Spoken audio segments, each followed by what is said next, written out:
Welcome to the Philadelphia Sports Table Podcast Show, the longest-running weekly Philly sports podcast show in the world. Folks, this week we are celebrating 13 years of the Philadelphia Sports Table Podcast Show. In your ears, if you're watching on YouTube, hello. It is great to see you. And I will say this, it is so completely ironic that we are celebrating our 13th year this week. The actual date is April 17th. And none of my co-hosts, my regular co-hosts, were able to join us this week. How is that? Eric has a work obligation. Len has a family obligation that he just was not able to get out of. But thankfully, we have with us, and for those on YouTube, you can see his delightful face. And for you listening on an audio podcast platform, you're going to hear his delightful voice. Our friend from Philadelphia Soccer Now, Josh Shuster. My friend, thanks for filling in for the guys as we're going to be doing our Flyers preseason preview and getting into a bunch of other stuff, man. It's good to see you. Thanks so much.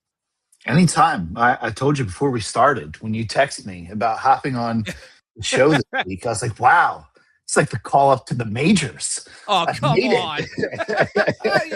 No post game this time. No, nope. Stoppage here. But hey, it's like being in the major leagues, I'll tell you. Yeah, it really is. It really is with our with our 20 views on YouTube that we've been getting. There you go. After doing this for a year, it has been a year that we have been on YouTube. I'll tell you, man, it's a slog. It really is. I mean, I love doing it. I love doing the podcast in general. Don't look at the analytics, like dive into the analytics. I know we've talked about this before, and I've also said it on the show before. A guy over 13 years ago told me, if you do a podcast, if you really dive into the analytics of it, you are not going to be as passionate about what you're talking about. And he was absolutely right. And I'm so glad that I haven't done that. I mean, every now and then you look at how many downloads you have, you look at how many views on YouTube, whatever. But you know what? At the end of the day, we're still passionate about the world of Philly sports. That's why we're here celebrating 13 years. And I'm glad to be doing it with you, my friend. Hey, it's good to be here. And, I have a group text with friends that I've had since basically elementary school. And I generally tend to piss them off periodically with my takes. And it was nice the one time that somebody was upset with one of my takes. And so I'm here for however many people, and I'm here to upset you, I guess. But listen, we don't want to become sports. Yeah, we're not going to become the WIP of podcasts. That's never been our angle. It's never been our angle, and I know that's not your angle either. I mean, but the thing is, you're passionate. Honestly, you are their good friend Matt Rogers, who's also done Eagles post-game shows as well. I want to throw that out there as well. Appreciate Matt jumping on over all these years, just like you. We're passionate about these freaking Philly sports teams that drive us nuts. They give us good times. They give us bad times. They give us times in between, and they've given us the feels constantly. But I'll tell you right now, to unpack some things, folks, before Josh and I hit the record button, he was getting a little upset, and rightfully so, about streaming services and how we can't be sports fans anymore and watch sporting experiences on a consistent basis because of these freaking streaming services and what the sports industry has done to us fans, making us buy subscriptions continuously. It really stinks. Look, we got rid of Peacock here, not because we didn't like it, but because it's ridiculous the amount of streaming services that we have in our home. And my wife and I were like, you know what? We're going to save over $100 a year. And yes, it's $100 a year, but we're going to save $100 a year by getting rid of Peacock because we really don't watch it all that much. And we're thinking about maybe getting rid of some other platforms as well that we don't just watch that often. But when you're a sports fan these days, you got to have just about everything out there, Josh. It's ridiculous. Jeff, being the huge Liverpool supporter that you are, that I know, how are you going to be able to watch the Liverpool matches now? I mean, I'm if you got rid up. of Peacock. Yeah, I'm broken up inside. Yeah, no, I think Jeff, you're older than I am, not to rub it in, but a little bit, perhaps a little bit, sir. So, like this year, my friends and I were turning 40. And there's a certain marker that comes with 40. So I'm already like, my birthday's in January, and I'm already like months building up to this, right? Yeah. And so tonight I go, first off, first angry rant. This NBA play-in is just it's the dumbest thing. We have the NBA Cup. Like, I don't know how many bad decisions the NBA can continue to make. It is a chuck it up 3-point league where nobody plays defense. They have a play-in tournament where I was talking with one of my buddies, and I'm like, yeah, the play-in starts tomorrow. And they're like, what are you talking about? Yeah. And I'm like, well, yeah, the Sixers, they're the 7 seed, but they're trying to win their games to remain the 7 seed. And they're like, wait a second. They finished with the 7th best record in the East. I'm like, don't try to figure it out. Yeah. So then I sit down to go turn it on, and I'm going through all the channels on TV. And now I'm feeling really old because I'm becoming increasingly agitated as I'm like, where are the Sixers on television? Where are they? Yeah, where are they on my TV? Somebody get out the cathode ray tube. Yes. Right? Get one of my kids to move the bunny ears, right? Yes, yes. So I'm like, oh, it's on Peacock. Okay. Hi, Leia. It's on Peacock. Okay. So I turn on Peacock or Amazon. It's on Prime.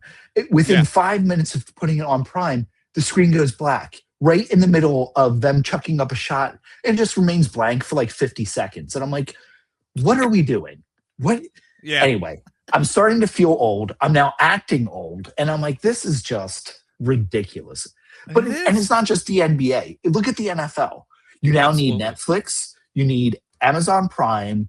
You need Peacock. You need Peacock. Yeah. And then you need regular TV. Yes. Or you need Paramount. If you don't have regular TV, I can't. And we got WrestleMania coming up. So I'm also a huge wrestling fan. Huge. I don't even think you know this about me. Anyway, huge wrestling fan. And the fact that ESPN wants more money from me for me to be able to watch a 2-night event. Yeah. Anyway, I'm sorry. Did I scare you? It is. Oh, you scared the dog, the poor dog. Gosh, it is though. It's enraging. Look how, and I remember. Okay, so years and years ago, and folks know that I'm involved in the government and political arena. Years ago, there was an old senator whose name was John McCain. And I remember something that he was so passionate about was creating an a la carte based TV type system where people could just purchase what they wanted. Mm-hmm. We kind of ended up doing that to an extent, and it really manifested itself after he passed away. But now we are at the extreme part of that, where the corporate conglomerates, the entertainment companies, the broadcasting companies have gotten together and said, okay, we need to be able to milk this for all we can. And we need to be able to take advantage of our consumers as much as we can. And I don't laugh there, folks, because I think it's funny. I'm laughing because it's tragic. And the fact that it continues to happen over and over. This is not meant to be a government political type of thing. It's our reality. It's our sports reality because of what Josh was just saying. We need to buy all these different services, whether it's $10 a month, $15 a month, $25 a month. I get Hulu Live. That's what, $75 a month, so that I can actually watch Philly sports when I want to and when they're on live, so that I can do this podcast too. It's a crazy cycle. It's a nutty cycle here, Josh. Yeah, and it's like you said, it's just kind of across the board. I mean, the problem is they know that they have you because there's no way for you to get every individual thing that you want that you watch often. Right. You have to have multiples, and so it's just anyway. That all right. We can keep yelling at the clouds. Yeah, we can keep yelling at the clouds. But we're not, because we got to. Boy, we're already like 10 minutes into the show, and we haven't even gotten to the first topic, folks. We do have a great show. We may actually have to take a break here before we actually get to the very first topic we're going to be getting into. Philadelphia Eagles and Howie Roseman. They decided to add another wide receiver to the roster. what is that going to mean for this entire A.J. Brown discourse that's been going on throughout this offseason about him potentially being traded? We're going to get into that. And then from there, man, the Phillies bullpen, they seem to have a Jose Alvarado problem, a Jonathan Bowlan problem. I mean, right now, that's just with regard to the bullpen. Jesus Luzardo tonight, as we're recording this Wednesday night on April 15th, tax day. Not great. Yay. Not great, folks. Yeah, exactly. And then we're going to get into some Philadelphia Union talk, because we do have on from PhiladelphiaSoccerNow.com, Josh here. And look, folks are 14th in the Eastern Conference, and they've only won one game thus far. Horrendous season, but we're going to certainly talk about it. And then from there, we're going to dive into our Philadelphia Flyers postseason preview, what we may expect from this team that's got this first round series against the Pittsburgh Penguins.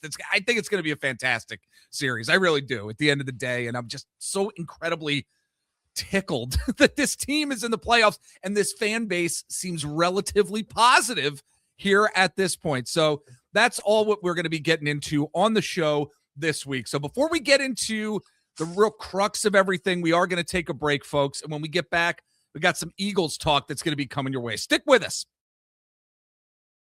All right, we are back, and let's now get into the crux of this show. Josh, the Philadelphia Eagles and Howie Roseman, they decided to add another wide receiver to the roster in the wide receiver room, and they made a trade for Dontavion Wicks with the Green Bay Packers. And I mean, it really does seem to be at this point this entire discourse that A.J. Brown is soon going to be out the door in a trade at some point. That really manifested itself even that much more. The pendulum swinging, I believe, in that direction. Who knows? We'd never know what Howie Roseman has up his sleeve. I don't know. Maybe A.J. Brown sticks around. To be honest with you, I would absolutely love it if he did. I really would.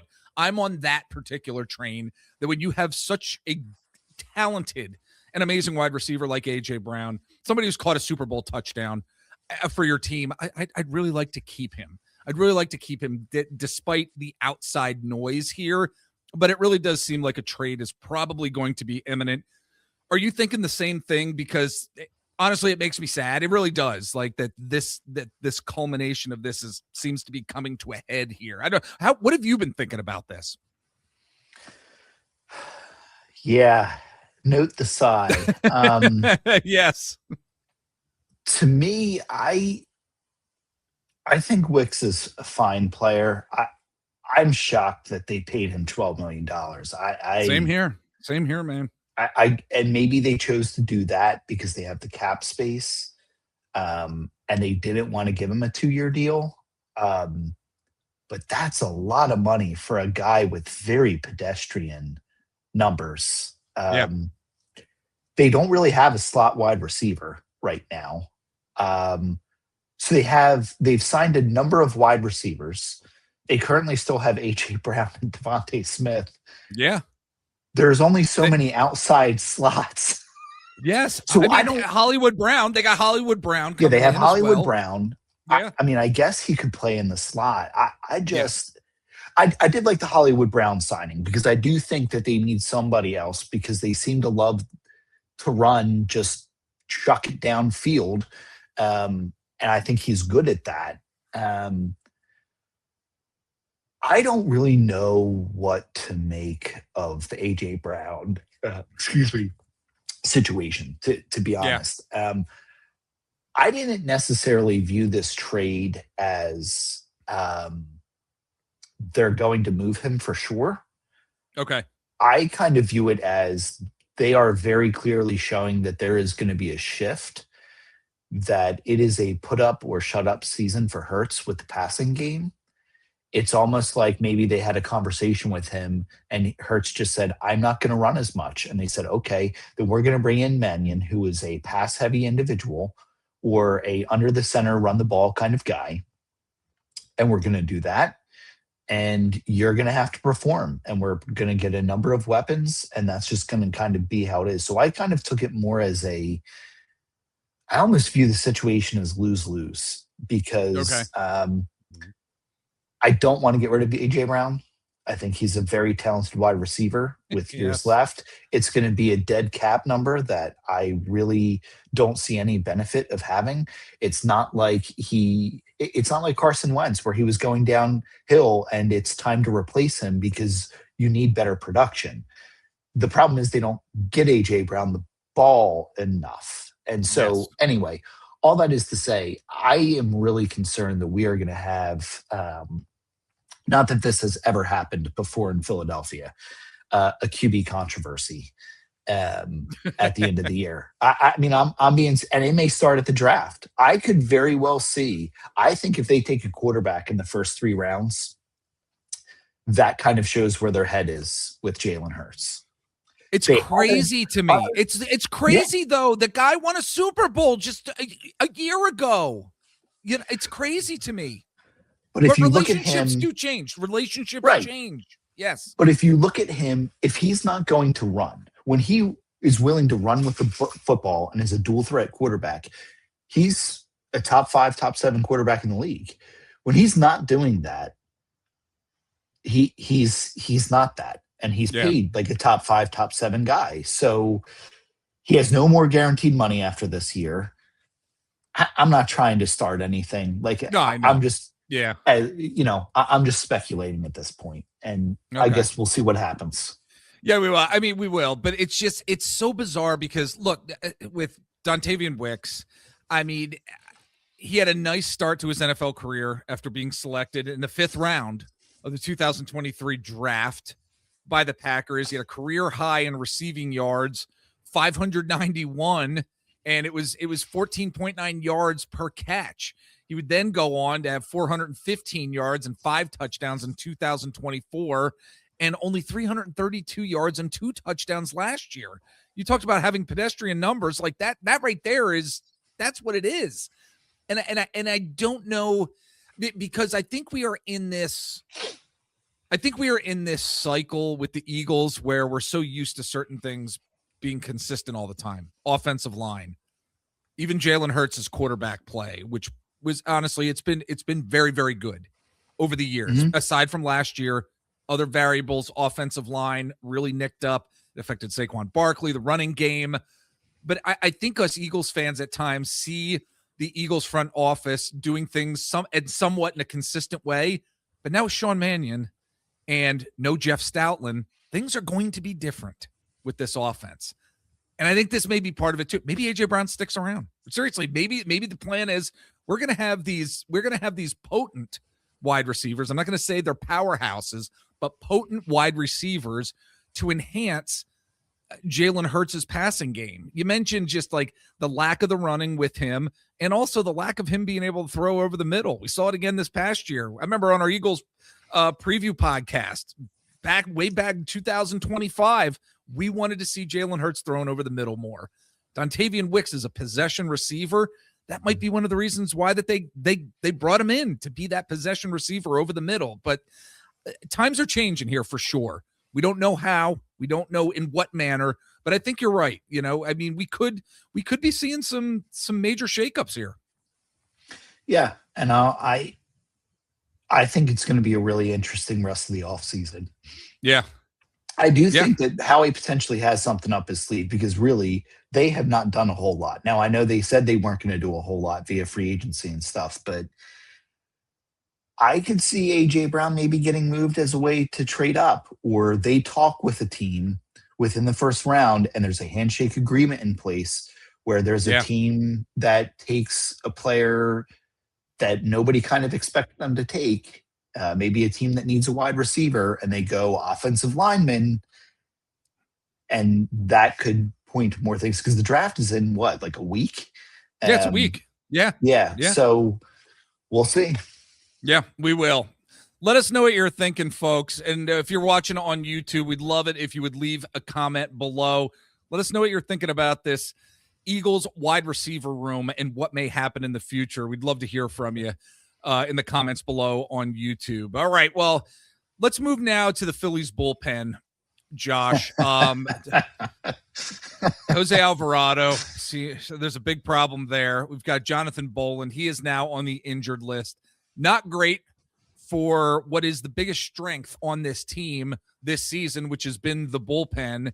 And I'm just really, really concerned at this point that the best part of this team is not going to be able to perform the way that we had hoped that they were going to perform, because the bats certainly aren't doing what they need to do. They have been extremely cold over the course of the past few weeks. I'm just baffled. I am baffled by this team, because on paper, they are a damn good team. They are. Mm-hmm. But we're just not seeing it. Where do you think the disconnect is here? And look, I mean, Alvarado, yes, he had a suspension last year. I know I just asked you a question. I start going off here on something, but really, Alvarado had his suspension last year, and now again with Jonathan Bowlan, who was pitching very well out of the bullpen in recent weeks. Now on the injured list. I feel like they've somehow just hurt their, like they've. If the team was a body, their Achilles is just completely injured, and they're just not able to get up. They're just not able to get up from it and recover. There's all these little things that are happening game after game. And I hate saying it like this, because we got a month of baseball that's been, not even a month of baseball that's been played, but I'm feeling the concern. I'll say that I'm feeling the concern. I'm not 100% concerned, but I'm feeling the concern here at this point. Is that where you're at? Well, look, I'm here to stop all this Alvarado slander. I mean, tonight he pitched one scoreless inning, bringing his ERA down to 10.5. So let's just cool the brakes on this whole Alvarado conversation. And yes, we got to see that powerhouse bullpen arm of Dylan Moore, which is always good when you have position players throwing. That means the game's going real well for you. Yeah. Here's my thing with the bullpen, Jeff. When the questions were asked to both Rob Thompson and Dave Dombrowski about running it back, they almost scoffed at the idea, and they highlighted how much different the bullpen is. Okay, so if the bullpen's completely different, then you've already drawn attention to it. Right. On paper, I agree with you. This was supposed to be a tremendous strength. I'm a little optimistic with the bullpen in the sense that last year, this time, it was the same thing. The bullpen was struggling. They got it all together, and it turned out to be a huge strength. Yeah. I have a larger concern. One of my biggest concerns with the pitching staff is Rob Thompson's ability to use them. He regularly pulls a starter too early, leaves the starter in for one too many batters when I'm going, or whoever I'm watching. Why is this person still in there? I like Rob Thompson. I think he's a good guy. But I have never seen a team so bad fundamentally. I mean, it is infuriating watching them try to run the bases. I mean, Jeff, I think this is kind of what you're getting at. Like, they had yet another error tonight. Yes. I mean, they can – it is almost a miracle when they don't get an error. And this is a professional baseball club. In fact, many nights they have multiple errors. And that's not base running mishaps. Like, I love Bryce Harper, but I am so tired of him hitting a single up the middle and trying to go for two. Why? Dude, you're in your 30s. Like, at some point, just come to grips with the fact that you're not going to run like a 4.3 40. Just like take the single and move on. Brandon Marsh, the pop-up from this weekend. I still just like periodically will go, did he really run all the way to second with a ball popped up in the air and stay at second base? What are we doing? Yeah. Overall, I have optimism with the bullpen can turn around. The rest of the team, I am very concerned with, because this is the easy part of the schedule, Jeff. Like, they were supposed to get out of the gates hot. It ain't getting easier. They've played their easy part. So the rest of the season, which is long, is going to be tough. And Jesus Luzardo signs this huge contract. He goes 5 1/3 tonight with 8 earned runs, 9 total given up, His ERA is 7.94 for the season. We're now a couple starts in where it's not looking at a ballooned number with a starter and going, oh, that's just 1 or 2 starts. No, the majority of his starts have been bad. I don't know if he's trying to pitch like he's earned that contract. He needs to figure it out because this is not good. Yeah, it's not good. And we're certainly going to be talking about this team a lot more.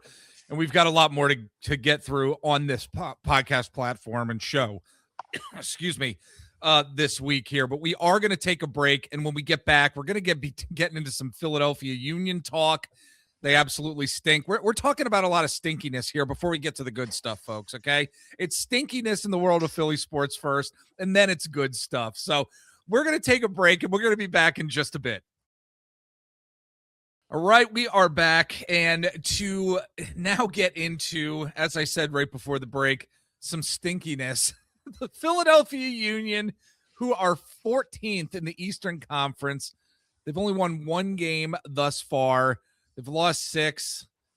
It is a slog to watch this team. And as somebody who over the past couple years has just really started getting into soccer, my God, for me, buddy, it's been an up and down experience thus far.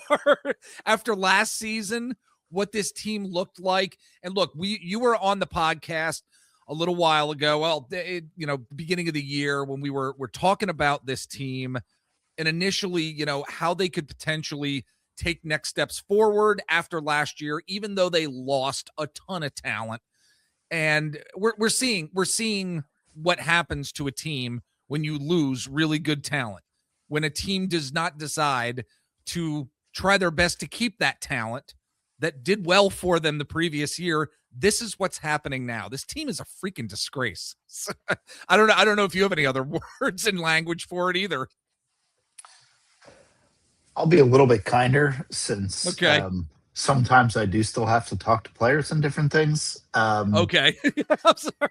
I think the best way, in all honesty, to explain the Union season is after one of the matches, during post-match, the conversation about there were 2 clubs they were talking about, and one of which was Philadelphia in terms of which are you more concerned with? Yeah. And Jeff, they absolutely lost a ton of talent. But what they were talking about with this is that it doesn't even look like they're playing a Carnell system. Like it really at times looks like you're watching a JV high school team because they don't look like they know what they're doing. Sometimes when it looks like they know what they're doing, they look scared to do anything with it. Yeah. They just turn down a loan for Kevin Sullivan, who they're not really playing. So I'm just trying to figure out where they're going to go and what they're going to do because they have no scoring ability whatsoever.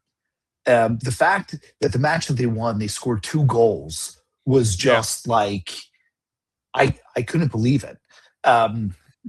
They are just really disorganized. And that's the word that I would use. They're just disorganized all around. And I would even say Carnell, even in interviews, is just disorganized. His thoughts are just kind of all over the place. And he'll answer a question and it's like, you just spent 90 minutes on the pitch and this is your takeaway. Okay. Yeah. Maybe now we know why they're so disorganized. I really don't think Carnell knew what he was getting into when he came here. And I really think last year, because expectations were relatively low and the team did so well, it's a disservice to him, and I feel bad. And a lot of that was because of Baribo. A lot of it was because of Baribo. Well, more than that. I mean, really what it was, to be honest, Jeff, yes, Ty Baribo did well for them. But really what it was Carnell was able to find a way to fix the back end. Yeah. That had been such a disaster the year before. That's really what it was. They stopped letting people just run free. Well, that's not the case this year. And it's really disheartening because I don't really see a way out of this. And I feel like Carnell's going to be the one that pays the price. And I don't know how fair that is when there isn't really the return on investment on ownership's part.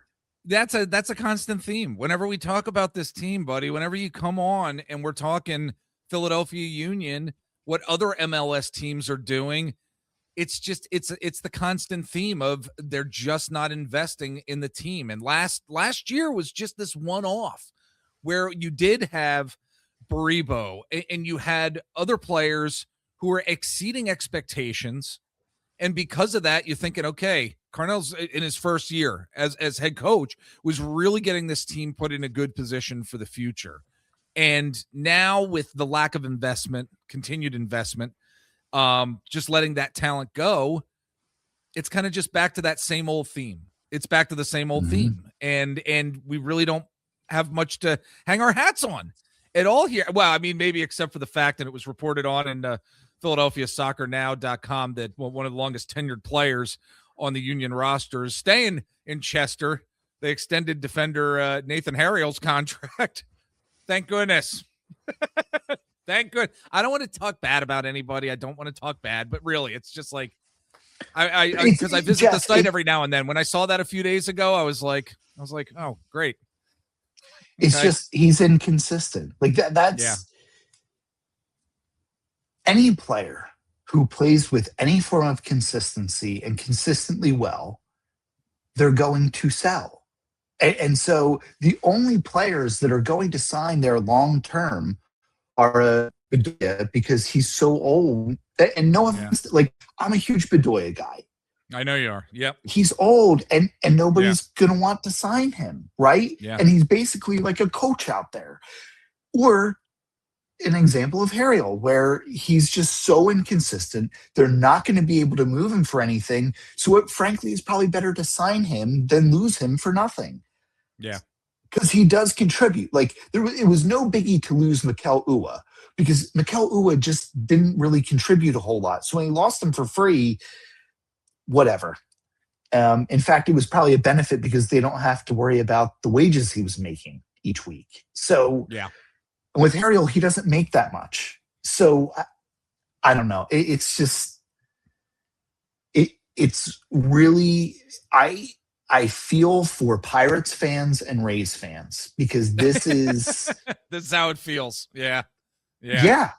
I mean, this is literally it. And thankfully, the MLS season is much shorter than the baseball season. Right. Yeah. Yep. Well, folks, if you are a Philadelphia Union fan, we'd love to hear from you. Leave it in the comments below. What are your thoughts on this Union team? Do you think they stink as well? And I know you'll say yes. Give us some engagement down there in the comments. So, all right, really quick before we get into our Flyers preview, we're going to take one more break, but then we're going to get into what we may be seeing in the postseason from the Philadelphia Flyers as they are going to be taking on the Pittsburgh Penguins coming up this weekend. Stick around. We're going to get into that in just a bit. All right, back with our good friend Josh Shuster, who's filling in for the guys this week as we are commemorating 13 years. I love it, Josh, that you're here for the 13th. 13th anniversary show. I love it. All right, our Flyers season preview here. I got to tell you, I was once saying tank this season. Right before the Olympic break, just start losing games. Just stop making us go through the pain, the suffering, so we can at least try to look forward to some sort of asset. And then the Olympic break happens. Then this team comes back seemingly with an attitude and a fire within them. A little luck here and there every now and again. And guess what? In hockey, folks, every good team needs a little bit of luck every now and again. That happens. But I mean, this is the first 90-point season for the Philadelphia Flyers since the 2017-2018 season.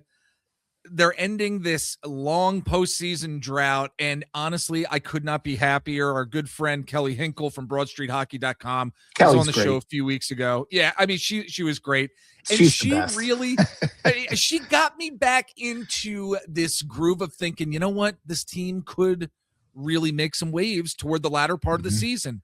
And damn it, she was right, and she has great analysis, and she got me back into the fold. So Kelly, I thank you for that.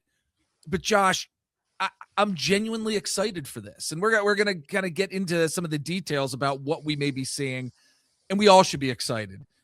Even the Flyers contingency that are continuously negative, and the Negadelphia type of Flyers fans within Flyers Nation, even those folks should be excited about where this team is at right now. Here in April, we're going to be seeing spring hockey, my friend, and I'm here for it. Yeah, I agree, and I'll put myself in that more Negadelphia aspect when it comes to the Flyers. So, and this isn't to take away from the season. People will probably comment on this. Danny Briere and Jonesy still have not sold me. I think. When you had my buddy Dan Esch on, I was surprised he didn't get into it. They are not going. I refuse to call what they did a rebuild. I call it a retool. They made a number of decisions that, in my opinion, rebuilding teams do not make, with extensions they handed out. Dvorak, TK, I can keep going on. But what I will say is I think one area that Danny Briere has won me over in is, for so long, my friends and I, who are big Flyers fans, have all said it would be so nice to have a GM who's creative with trades. Yeah. I don't think you can look at a single trade that Danny Briere has made and say that that's a bad trade. That's a bad trade. Yeah. And he's gotten creative with things, and he's taken on reclamation projects. The one trade I really like that I think is going to pay huge dividends, and I had said before we started recording that I was at the game last night, is the Jiricek trade. I know a lot of people complain about his skating, but I'll tell you what, he can skate at the NHL level. I mean, I'm not a professional scout or anything, but he is extremely defensively responsible, and he can actually move the puck. We actually have a puck-moving defenseman, which is wonderful. I'm we thought we were going to get that in Ryan Ellis, by the way. We thought we were going to get that in Ryan Ellis, right? Jeff, I can't talk about Ryan Ellis because he's one of my all-time favorite defensemen. And when the Flyers traded him, I was in the Flyers shop at the Wells Fargo Center and almost bought a Ryan Ellis jersey, and my friend talked me out of it. And it was one of the best decisions I ever made, was to not buy a Ryan Ellis jersey, because I don't know what I would have done with it. But anyway, I think this team is really, my buddy I went with last night, John, I had said to him, there was something after they clinched I haven't seen before from a locker room where it was, like sometimes people are like celebrating because they kind of like have to, like they were just they were genuinely happy for each other. It wasn't that they were happy for each other. And I just looked, I was like, there's something different about this team. And so, the banner says, will the Flyers move on? The night they clinched, and this is coming from the negative guy, I said Flyers in 5 or 6 against Pittsburgh. Pittsburgh doesn't have goaltending. They're old. One of the things they've really added is speed. And Porter Martone is just, I have wanted so long for a player that is shoot first, but also a player that is willing to stand in front of the net. And Jeff, that kid shoots the puck, and what he does immediately is go in front of the net. And I'm like, I can't believe it. There is a Philadelphia Flyer in front of the net trying to screen the opposing goalie. Right. Oh my gosh. It's crazy. But I think what makes this, to kind of wrap this question up, I think what makes this season so special is while they did make the playoffs like 6 or 7 years ago. The reality is that was COVID. There was no playoffs in Philadelphia, right? It wasn't even a real year, right? Basically, according to sports, like we don't count the Lakers NBA championship. I don't really count that as a real sports year. So you're looking at almost a decade. And I said to my buddy John last night, there are 2 places in the NHL playoffs that I do not want to go. The second place is Philadelphia, and the first place is Buffalo. Because Buffalo is a crazy hockey market. They haven't been in the playoffs for 15 years. That place is going to be a powder keg. Yeah. But Philly's the second one. Like at the game last night, it was an exhibition game. And Jeff, the place was almost entirely sold out. There was almost no empty seats. And we couldn't believe it with the Phillies playing across the street. I mean, it was insane. And the atmosphere was wonderful.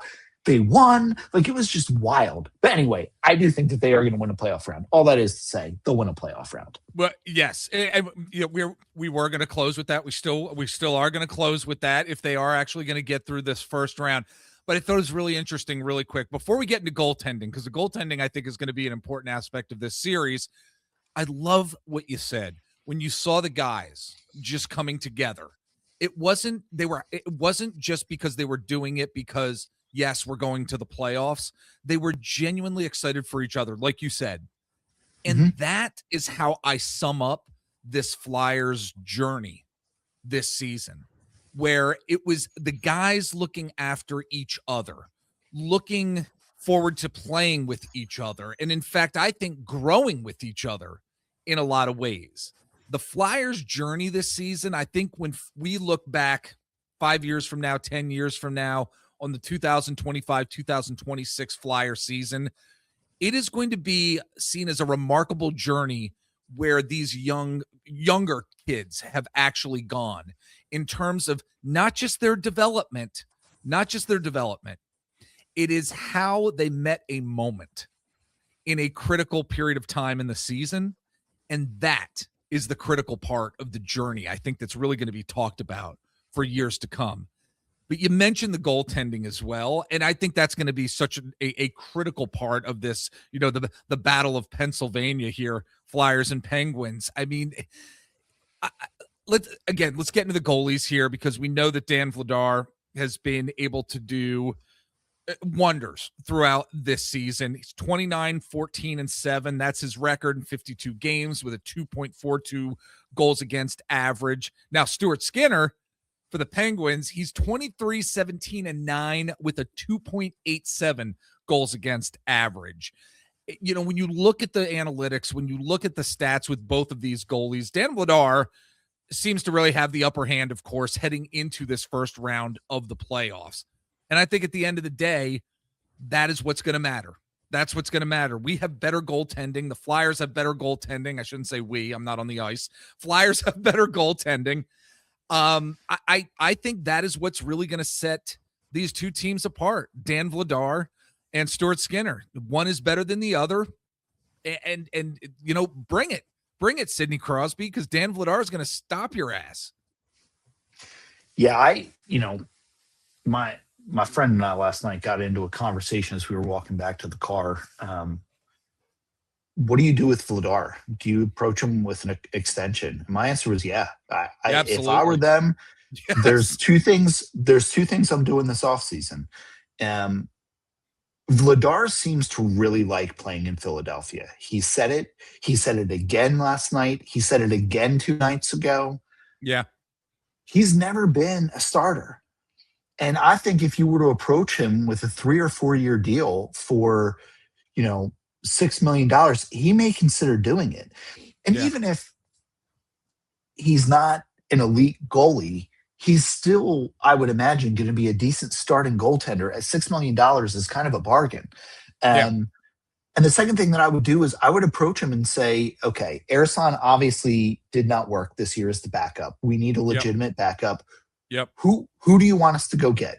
Give us some of your friends in the league, and let's put a tandem together that we can have here for a couple of years, that you really like, that you really enjoy, that you work well with. Yeah. And I think the way The way the players rally around him is just, there's two people, in my opinion, that the team rallies around, and both of them were additions this offseason. One is Vladar and one is Zegras. Both of them are the culture setters in the locker room. Yeah. Now that I have many, many thoughts on TK and many, many thoughts on Coots. We'll save that for another time. Okay. But these two guys are critical to this team, not just this year, but moving forward. And I think Vladar, here's the thing with Skinner. You're either going to get an elite goalie or you're going to get a backup. There is no in between with him. Yeah. I don't think Pittsburgh has the defense or the defensive structure as well to protect Skinner like the Flyers could possibly do if Vladar is struggling. Yeah. That's my personal opinion. I have orange-colored glasses, whatever. But I think they have a clear edge in goalie. Absolutely, they do. But look, I mean, we have to also be cognizant of what the Flyers' weaknesses are heading into this as well. And the Pens are going to try to exploit those weaknesses. I mean, there's inconsistent finishing with this team on a consistent basis. I mean, the power play reliability. I mean, their power play has been pretty streaky in a series where special teams often decides outcomes, prolonged cold stretches, and we know this team has gone through them every now and again. Could swing the momentum towards Pittsburgh, which power play weakness, every now and again that we have seen could be an Achilles heel for this team. I don't know. What are you thinking in terms of the weaknesses here for the Flyers? Yeah, I think the Flyers have two massive weaknesses. They do not have a number one center, and they do not have number one defenseman. Mm-hmm. Now, Danny and Jonesy have talked about the summer of 2026. So in my opinion, they have this summer to get one of those two, and they will both fully earn my trust. The problem when you're going up against Pittsburgh is the biggest strength is down the middle. And so you are taking your absolute biggest weakness going up there against their absolute biggest strength. But it's vice versa as well. For Pittsburgh, their biggest weakness is probably in net and along the wings. And that is the Flyers' biggest strength. And so really, I'm not so concerned about the power play because I do think it's going to be better than it has been with Porter Martone. The concern I have is at center. Zegras does not do very good in the faceoff circle. When Dvorak is your best faceoff guy, he's really a number 3C. That's not ideal. And you're going to be going up against Crosby. We'll see what happens. But I think number 1C and number one defenseman are clear problems on this team. And I'm not saying, for the record, I'm not saying the Flyers don't have depth at both positions. The Flyers have a couple of really good number two defensemen in Sanheim and York. They are really great number two guys. With centers, the Flyers have accumulated a bunch of really great number 3 and number 4 centers, and Zegras is probably best on the wing. Yeah, they have depth. I'm not saying that. It's just when you're looking at high-end talent. That's all. Yeah. And that is understandable too. But I think with this series also, Josh, is I think this is one of those series, and I don't know if it's just based on the history of these two teams. It's the intangibles as well. We can go through all the analytics. We can go through all the 5-on-5 analytics. We can go through the defense-based analytics. But I mean, this rivalry that really does run deep. And I know it's been some time since these teams have really been going head to head in a matchup such as this. But, I wonder if the history of these teams really matters for the players that are on the ice today. And I also wonder from an intangibles perspective, for example, like which team is going to handle momentum swings better in a hostile playoff environment. Like, that's kind of what I'm thinking about in terms of how momentum is going to shift night by night or even in game. Those intangibles are really going to be on my mind when this series starts here. Have you thought about that at all? Because I think that's an important part of what this series is going to be. Yeah, I think, you would be an absolute dope if you said that Pittsburgh doesn't have the advantage in terms of veteran experience. Right. Absolutely. That's just stupid. Yeah. But what I will say is that for the last month and a half, the Flyers have been playing playoff hockey because they've been fighting for their life. Yeah. Pittsburgh has not. And so I don't know. The moment doesn't seem too big for this young team. I'm sorry if it did. I know. They haven't shown it. And for all the complaints I have about Coots, he was at the podium and he was talking about what he was saying to these young guys. And he was saying to them, if you thought the last month and a half this building was crazy, he said, you have not experienced anything like the playoffs here. And so I don't think that this young team is viewing this series as overwhelming. Yeah. I think they're excited. That's a great point. Yeah. And to me, and it was the Carolina Flyers, game, I think. I think it was the Carolina game that really got that into their head. But even, Jeff, last night, Montreal had their A team out against the Flyers B team, and the Flyers won 4-2. I know. My buddy John and I were like, well, it'll be cool to be at a Flyers game. There's no way they're going to win this game. And I have an undefeated Chemo team in Winter Classic jersey that I've won. Nice. They have never lost. And I told John, I said, this is the true test. It worked. The biggest thing to remember is there are two players who have been extremely hot the last 7 games, Michkov and Martone. And both of these individuals only ever wanted to play for the Flyers. Martone grew up a Flyers fan. He hates the Penguins. And Michkov, he told teams, I'm not going to anywhere but Philadelphia, which is the reason why he fell to them. And if you sign me, I'm not coming over to America. I will come over if the Flyers sign me. You should have seen Michkov last night. I mean, he is in this groove since, personally, I think the front office forced Tocchet to play him back on the right side. That's a whole different story. Yes. He is just... Rightfully so. Rightfully so. That we can get into that whole thing. That's a conversation for another time. He is just in another world. And so it does not look like for their two hottest and arguably best players, the moment doesn't look too big for them. And Tippett has taken such strides this year. I would say he's been the third best in the last 7 to 10 games. Yeah. He has taken such strides. I'm not worried about the moment being too big for him. I'm just not. I'm not either. There's just so much amazing energy with this team here. And look, we talked about it. There are holes on this team, having that true center. They're just those stocked with young talent. You mentioned Michkov. I mean, Zegras, Martone, Barkey, Forster now back as well. I mean, it's been so nice to see him on the ice. And, of course, we're at that moment where it's like, we're going to put off talking about the future to another day, which is just great. Mm-hmm. Because at this point, year after year after year, we're talking about the offseason. We're talking about if they're going to keep the coach. We're talking about what the draft is going to look like. I think you said it. You think this team is going to advance to the second round in 5 or 6 games. My thought is that it's going to be 6 games and the Flyers are going to take it.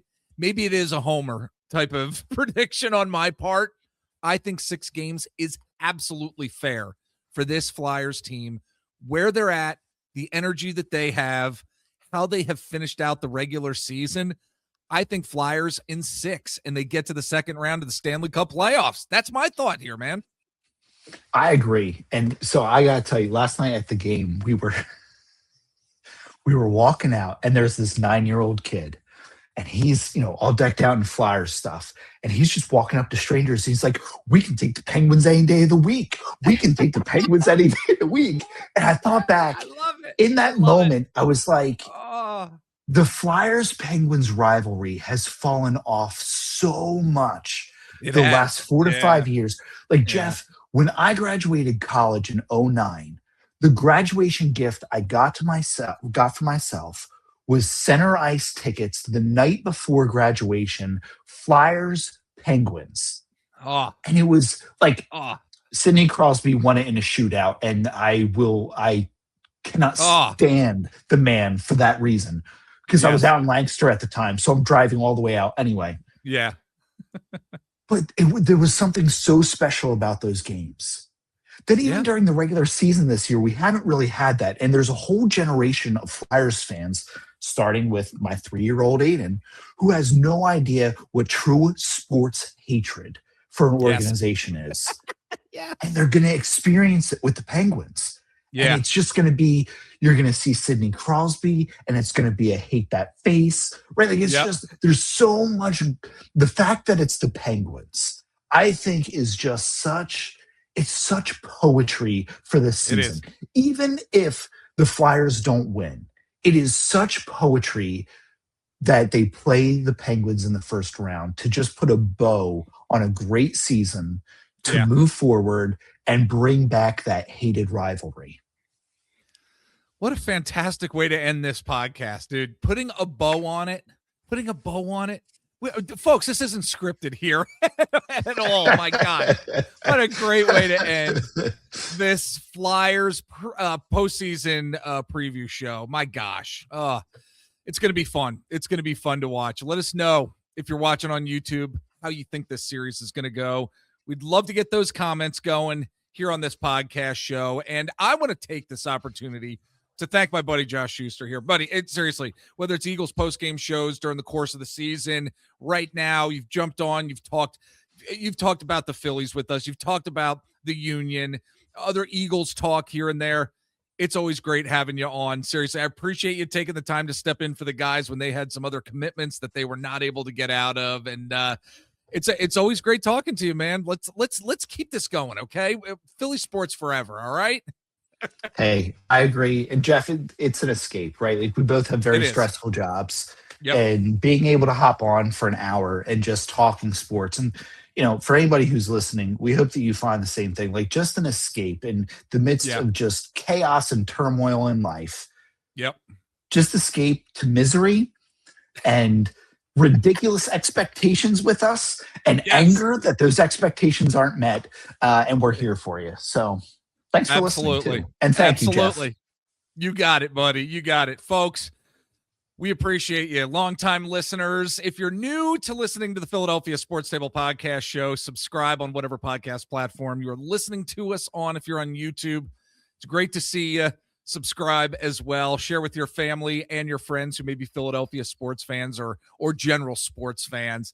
It's going to do it for us, folks. Take care, and we'll catch you on the next Philadelphia Sports Table Podcast Show.